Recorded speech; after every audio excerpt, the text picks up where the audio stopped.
So you've been in this area, the co-working space, for so long.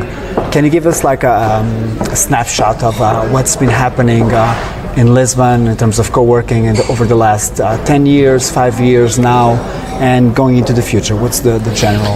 Well, I was discussing the same subject or matter this morning with my partners. One could say that co-working is dead now, in the way that you have co-working spaces all over. At first, how was it before? Well, we started in 2010, but the movement started in 2005, and it was a bit underground. It was born in the universities in the States, and it was totally free and open. And spaces were like bootstrapping. They were totally. Yes, it's really different from what we see today. But that's what happens with all kinds of trends. It started from the streets, really underground, and then happens this mediation with the formal world, and then the business people come and transform it in something that is profitable. That's what happened. What happened for the 10 years of Coworking Lisboa as well. It's a business, in fact, but a real special business because it deals with people and communities. But going back 5 or 10 years ago and now, what's been changing? So what kind of companies have been? So are big companies coming into co-working Well, you have spaces? You have a mix of small to micro companies, in fact, in co-working space, not big companies usually.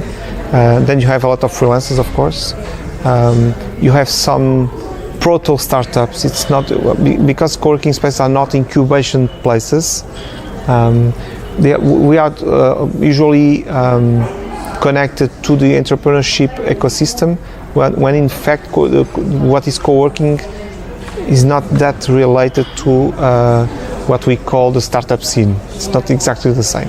There's two new kinds of categories of people coming to co-working spaces, and those are the remote workers, so people that work from Lisboa, but their clients are in Berlin or Paris. Nomads The digital nomads are a new category, and those are people, traveling all over the world, sometimes by themselves, or in other times with small groups, up to 30, 40 people sometimes, doing what they call co-workations, or using the new co-living spaces where you mix work and stay and sleep and live. In fact, it's a lot of changes. In fact, it's really hard to, when I do this with my hands, it's really hard to establish a frontier, to understand what's going on, because it's really complex. Exactly. It's really complex, and really hard to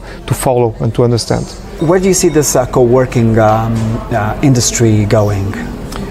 Well, as I was saying that maybe co-working as a movement is dead.